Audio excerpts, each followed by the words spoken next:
Bienvenue dans cette nouvelle édition du 12-15. Au sommaire, le statut de pupille de la nation mis en place au Mali.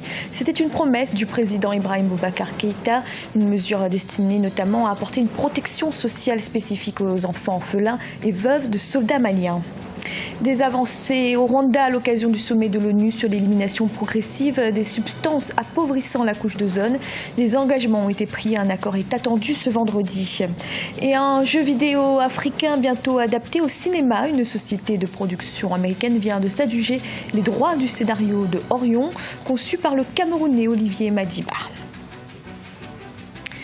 Mais tout d'abord, le journaliste burundais Eloge Willy Kaneza a reçu ce prix ce jeudi, le prix Peter McClure 2016, pour lequel il a été désigné lauréat en août dernier. Une distinction qui récompense le courage et l'éthique journalistique. La cérémonie de remise du prix avait lieu à Washington, aux États-Unis. À 34 ans, Eloge Willy Kaneza est le visage du groupe SOS Média Burundi, un collectif créé après la fermeture de plusieurs stations de radio lors de la tentative de coup d'État par l'armée pour renverser le président Pierre Nkurunziza. C'était en mai 2015.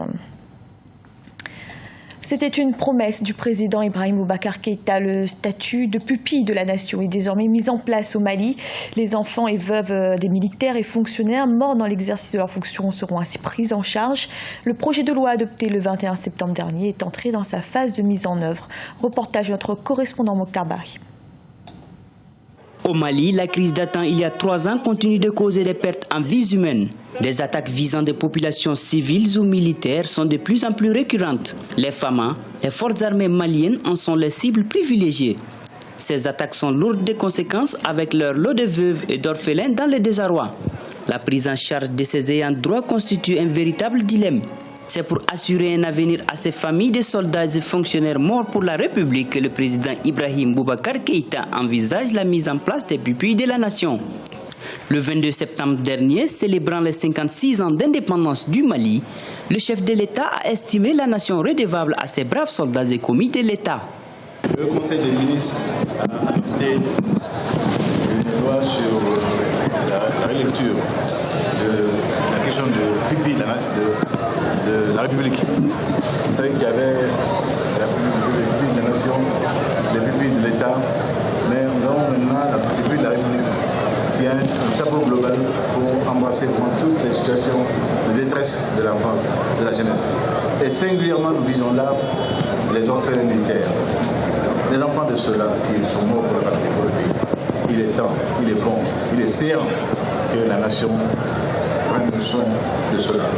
Et sous forme législative, notre Assemblée nationale sera rapidement interpellée pour qu'elle fasse en sorte que nous ayons là également ce qu'il faut dans la nationale juridique. Madame Dante Awa Kouyaté, femme d'un militaire, a perdu son mari dans une attaque en novembre 2013.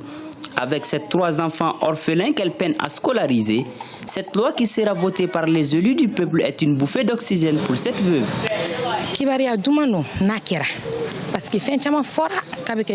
C'est une bonne chose si la loi venait à être appliquée.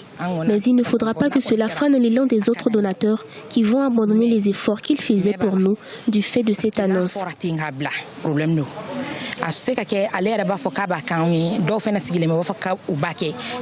On avait prévu de prendre en charge les frais de scolarisation de autant d'enfants l'année prochaine. Et à Solidaris, on a le projet Tomber pour nous, debout pour eux, sur lequel on est partenaire avec Open Mali sur le volet scolarisation. Et donc ce projet-là, c'est de venir en aide aux veuves par le biais des sessions de formation dans plusieurs domaines. Et donc, nous nous posons la question, est-ce que ces différents projets-là ont lieu d'être du moment que l'État va les prendre en charge? Alors, entre l'annonce et l'application, le délai, ça c'est une inquiétude. Donc, il serait intéressant que l'application soit rapide pour qu'on ait l'impact tout de suite. Cette nouvelle mesure, si elle venait à être adoptée, aiderait des milliers d'enfants qui sont souvent déscolarisés suite à la mort de leurs parents. Le chef de l'État a promis, en plus de la mise en place des pupilles de la nation, des moyens conséquents à la disposition des forces de sécurité afin de faire face aux attaques de groupes armés terroristes et indépendantistes depuis 2012. Dans l'actualité également, la compagnie aérienne Kenya Airways face à un mouvement social. Les pilotes ont émis ce jeudi un préavis de grève de 7 jours à compter du 18 octobre. Ils réclament la démission du directeur général Bouvi Gunze et du président Denis Aori en raison de leur incapacité à redresser la compagnie après 4 années consécutives de pertes. Du côté de la direction, on estime que les prochains résultats semestriels devraient montrer une diminution de ces pertes et une hausse du trafic. Le sommet de l'ONU sur l'élimination progressive des substances appauvrissant la couche d'ozone s'achève ce vendredi au Rwanda. Après 4 jours de discussion, certains grands pollueurs commencent à prendre des engagements. Les États parties du protocole de Montréal vont tenter de conclure un accord pour empêcher une nouvelle hausse de la température mondiale.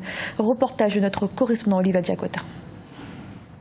Le dernier virage des négociations de Kigali pour trouver un accord sur l'élimination rapide des gaz à effet de serre a débuté ce jeudi 13 octobre 2016 au Rwanda. Les grands pollueurs ont commencé à prendre timidement plusieurs engagements dans ce sens.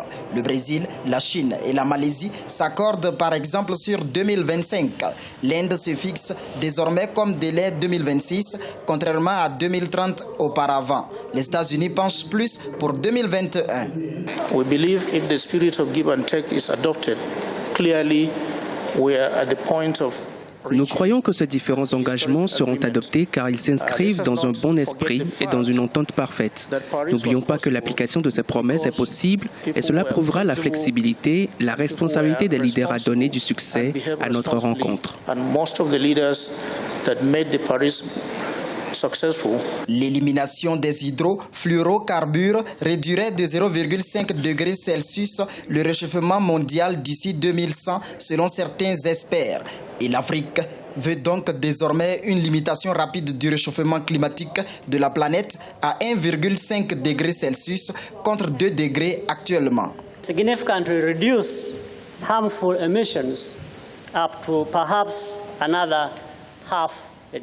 La réduction significative de ces gaz nocifs permettra à notre planète de gagner quelques degrés Celsius bénéfiques. Cela fera que nos économies seront plus compétitives et durables. Soyons sûrs que les fonds adéquats ne manquent pas pour réaliser cet agenda.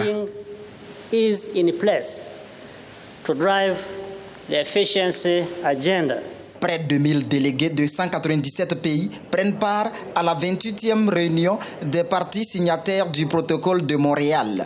On note également la présence d'une quarantaine de ministres.